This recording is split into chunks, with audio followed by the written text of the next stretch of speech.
గతంలో 6 సంవత్సరాల కింద 39వ వార్డుకు సంబంధించి వివేకానంద కాలనీ మరియు శ్రీరామ్ నగర్ కాలనీ సంబంధించిన ప్రజలందరూ నాకు అత్యధిక మెజార్టీతో గెలిపించి మున్సిపల్కి పంపించడం జరిగింది.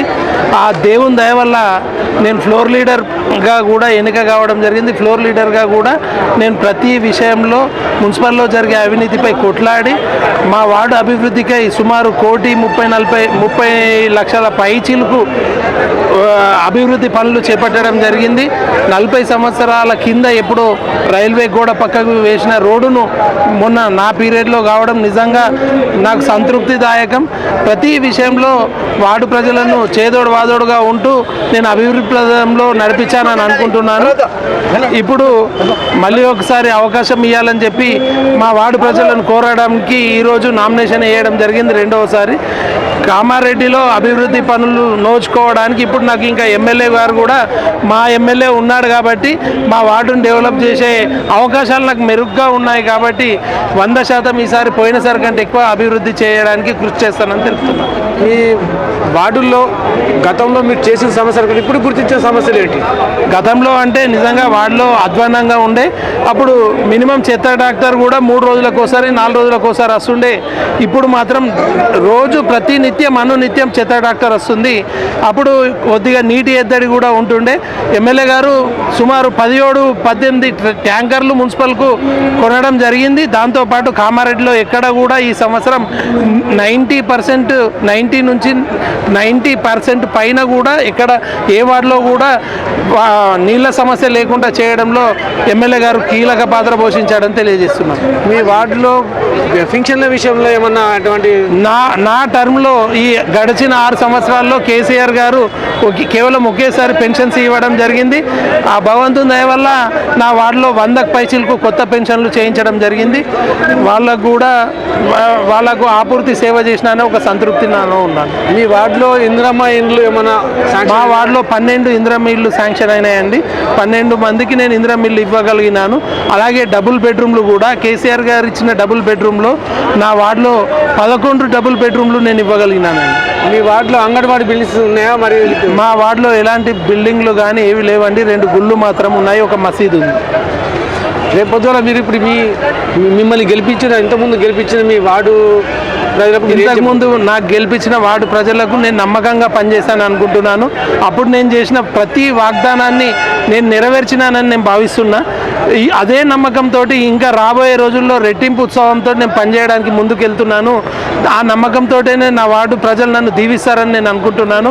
అలాగే ఎమ్మెల్యే గారు ఎన్నో సంవత్సరాల నుంచి ఎదురు చూస్తున్న ఫుట్ఓవర్ బ్రిడ్జ్ ఈరోజు ముందుకు కదిలింది. ఆ ఫైలు మాకు మా వార్డుకు ముఖ్యంగా ప్రియడిలక్స్ రోడ్డుకు అభివృద్ధి చెందాలన్నా, ఇక్కడి ప్రజలు అక్కడ పాత కామారెడ్డికి వెళ్ళాలన్నా ఫుట్ఓవర్ బ్రిడ్జ్ అనేది చాలా ముఖ్యమైన కార్యక్రమము. అది మా ఎమ్మెల్యే గారు ఐటనర్గా తీసుకొని మొన్న నితిన్ గడ్కరీ గారి దగ్గర కూడా 90% ఫైల్ మూవ్మెంట్ అయిపోయింది. రాబోయే కొన్ని రోజుల్లో కంపల్సరీ శాంక్షన్ లెటర్ వస్తుంది, టెండర్ అవుతుంది. ఒక 1 ఇయర్ లోపల భూమి పూజ కూడా చేసుకోగలుగుతామని నాకు నమ్మకంగా ఉంది. మీకు ఎమ్మెల్యే గారితో ఉన్న సంబంధాలు ఏంటి? ఎమ్మెల్యే గారు నిజంగా మా పార్టీకి ఎప్పుడో 20 సంవత్సరాల కింద రేవూరు సురేందర్ గారు కామారెడ్డిలో బీజేపీ జెండా అనుకొని కలలు కన్నాడు. కానీ మా అన్నను ఒక అన్య శక్తులు నిజంగా పైకి తీసుకుపోవడం జరిగింది. అప్పటి నుండి కూడా ఇప్పటి వరకు కాషాయ జెండా ఎగరేయాలని మేము తహతహలాడినాము. అది రమణారెడ్డి గారితో సాధ్యమైంది. ఈరోజు కామారెడ్డిలో భారతీయ జనతా పార్టీ రావడానికి ముఖ్య కారకులు మా రమణారెడ్డి గారు. ఈరోజు కామారెడ్డిలో కాషాయ జెండా ఎగిరేసి 2 ఎమ్మెల్యేలను ఓడించిన ఘనత మా భారతీయ జనతా పార్టీది.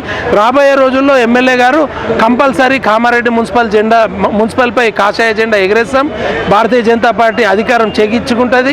రాబోయే రోజుల్లో ఎమ్మెల్యే గారు గడిచిన 2 సంవత్సరాలకు గాను రాబోయే 3 సంవత్సరాలు చైర్మన్ మరియు ఎమ్మెల్యే గారు ఒకే పార్టీకి చెందిన వాళ్ళు అవుతారు. కాబట్టి రాబోయే రోజుల్లో కామారెడ్డి కనివిని ఎరగని రీతిలో అభివృద్ధి చెందుతుందని మేము అనుకుంటున్నాం. అన్న ఒక ఫుట్ఓవర్ కాకుండా రమణన్న గారు ఎమ్మెల్యే శాసనసభ సభ్యులు కామారెడ్డి గౌరవనీయులు కాటిపల్లి వెంకటరమణారెడ్డి గారు కేవలం ఒక ఫుట్ఓవర్ కాకుండా ఒక ఫ్లైఓవర్ కలెక్టర్ ఆఫీస్ దగ్గర, ఇంకొక ఫ్లైఓవర్ వికాస్ నగర్లో, మరియు ఇక్కడ పాతరాయంపేటలో కూడా ఇంకో ఫ్లైఓవర్కి ఆల్రెడీ శాంక్షన్ కోసం సారు గారు ప్రయత్నిస్తున్నారు. దానికి సంబంధించి రైల్వే మినిస్టర్ గారు కూడా సానుకూలంగా స్పందించడం జరిగింది. ఇక్కడ ఎస్టిమేషన్ కూడా కేంద్ర బృందం రావడం జరిగింది. అన్ని పనులు చకచకా జరుగుతున్నాయి. రాబోయే రోజుల్లో 3 ఫ్లైఓవర్లు, ఒక ఫుట్ఓవర్ కంపల్సరీ మా ఎమ్మెల్యే గారు సాధిస్తారు. కామారెడ్డిని అభివృద్ధి పథంలో తీసుకుపోవడంలో కీలక పాత్ర పోయిస్తారు. అదేవిధంగా మొన్న చూశారు మీరు, 40 సంవత్సరాల నుంచి ఎవరో వేరే శక్తులు, దుష్ట శక్తులు కామారెడ్డిలో 6 నెంబర్ సర్వే ఆక్యుపై చేశాయి. ఇప్పటి వరకు ఎంతోమంది ఎమ్మెల్యేలు వచ్చారు, పోయారు. ఈరోజు సుమారు 150 కోట్ల స్థలాన్ని మన కామారెడ్డి ఎమ్మెల్యే గారు సర్వే నెంబర్ 6ను ఖాళీ చేయించి గవర్నమెంట్కి అప్పచెప్పడం జరిగింది. రాబోయే రోజుల్లో సర్వే నెంబర్ 6లో కూడా మార్కెట్లు ఏర్పాటు చేయడం జరుగుతుందని ఆయన ఒక విజన్ ఉన్న వ్యక్తి. కామారెడ్డి అభివృద్ధి పథంలో తీసుకుపోయే విధంగా ఎమ్మెల్యే గారు కృషి చేస్తారని నేను భావిస్తున్నాను. కామారెడ్డి జనంలో నాడీ వ్యవస్థ ఎలా జరుగుతుందంటే, ఇప్పటి వరకు కూడా ఏ నాయకుడు వచ్చినా కానీ మేము ఈ ఫ్లైఓవర్ బ్రిడ్జ్ చేస్తాం, అది చేస్తాం, చెప్పుడు మాటలతోనే గడిచిపోతున్నాయి కాలాలు. కానీ అన్ని పార్టీలు ఇప్పటి వరకు చేతల్లో చూపిస్తారు కాబట్టి ప్రజల్లో నానుతున్న నాడీ అని అంటున్నాం. మా రమణారెడ్డి గారు చెప్పడండి, చేసి చూపెట్టే వ్యక్తి. ఆయన ఇప్పుడు ఇంతకుముందు ఆయన ఎన్నికలకు ముందు చెప్పడం జరిగింది. ఇప్పుడు మీరు చూస్తున్నారు, ఏవైతే గవర్నమెంట్ ప్లేసుల్లో వేరే వాళ్ళు ఎవరైనా ఉన్నా ఖాళీ చేపిస్తా అన్నాడు. మొన్నటిది దాన్ని శ్రీకారం చుట్టడం జరిగింది. సర్వే నెంబర్ 6ను గవర్నమెంట్ ప్లేస్లో ఖాళీ చేయించి గవర్నమెంట్కి అప్పచెప్పడం జరిగింది. ఇట్లాంటి రాబోయే రోజుల్లో ఇంకా ముందు చూస్తూ ఉంటారు.